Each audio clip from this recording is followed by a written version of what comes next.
All right, look, what did Obama do? Nothing. What? Well, yeah, he did do something. Impoverish the American people even more so.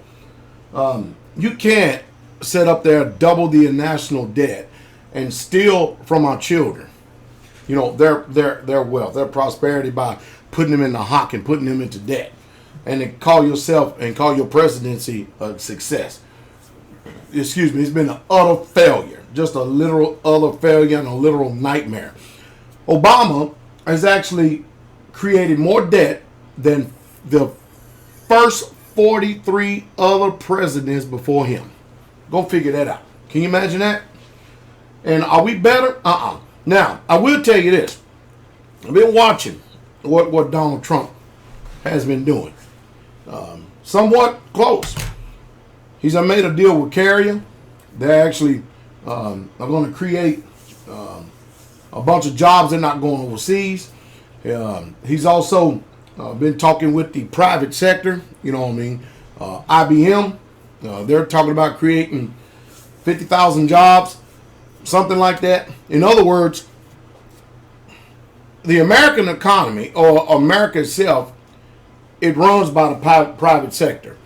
And you can't do like Obama do, or what Obama has done, and then turn around and take money from quantitative easing 1, 2, 3, 4 until infinity and give it to all your friends on Wall Street and to the bankers and everybody else and expect you're going to stimulate the economy. It's not going to happen. Jobs, government does not create jobs. No, they don't.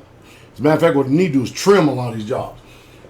It's the private sector. It's called free market capitalism. And the way it's looking right now, it is definitely looks like, I mean, if we look at the facts on the table where we at right now as a nation, this thing that they call free market capitalism has been a failure, literally. And of course, I have my own personal sentiments, reason why it's failing.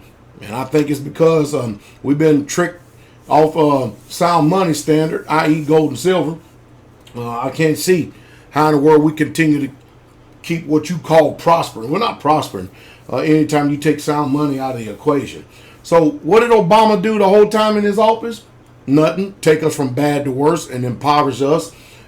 Made us a nation around the country, around the world, that people no longer have any respect for whatsoever at all. We have 40-something million people on food stamps. We have 45 million people that are unemployed. Every time we're turning around, they're trying to make us think that the economy is better when all they're doing is creating service sector jobs. There's no industrial jobs whatsoever at all.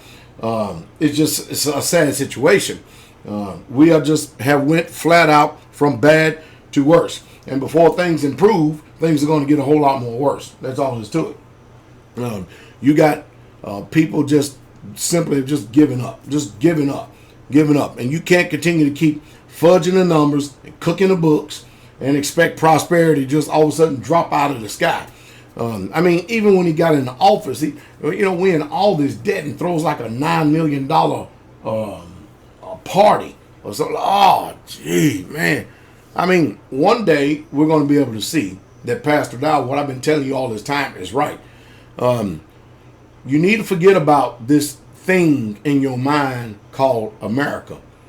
And if you have what you call in your mind this country called America, you need to create that America on your own land, which you own.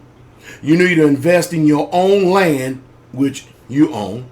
The money that you make out here, outside of your own homestead, you need to take as much of that money and invest it in your own land and put very little back into this economy.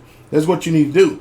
I understand that there are times that you need to make purchases that's going to cause you to go into a little bit of debt, pay it off real fast, and don't be a servant to the lender. But that's what you need to do, because your country plan and your country ideal of prosperity is to go out and get in debt and to get more credit cards until you declare bankruptcy, and then after you get free for another 7 years, repeat the same things again and could keep doing it again and again and again and again. That ain't sound wisdom. It's not sound advice. It just ain't. It's just not. And I try to keep these situations as simple as possible to I try to explain to us exactly what's going on. Do I expect everybody to hear? No, I don't, because we're too much controlled by words that are being said. And if our feelings get stirred up, we could care less what the truth is. We care more about what our feelings and our emotions communicate to us than what is actual facts and the truth. Listen, if you don't change your mind, get out and work. Do some kind of work. I don't care what it is. You're not going to have prosperity, peace. You're not going to be successful. That's all there is to it. It's just the law. But we're not better off, and we're not going to be any better off. Now, Donald Trump is definitely making moves to bring the jobs back and keep the jobs in this country right here. And it's working. For some reason, it's working. I guess that's what happens when you deal with things on business. Now, as soon as I start talking about Donald Trump, then the Trump people, everybody, as soon as I point out something that he is not doing, that he's setting up things all wrong and everything. And remember, policy is people. People are not policy. Policy is people. And whenever you put certain people in cabinet positions and stuff who helped contribute to the impoverishment of this country and stuff, don't you think for 1 minute, because it's the way the government does. If the government is giving you anything, they have something behind their back that they're not telling you, that's in the fine print, that they have already figured out psychologically how to take more back from you. You call that a benefit?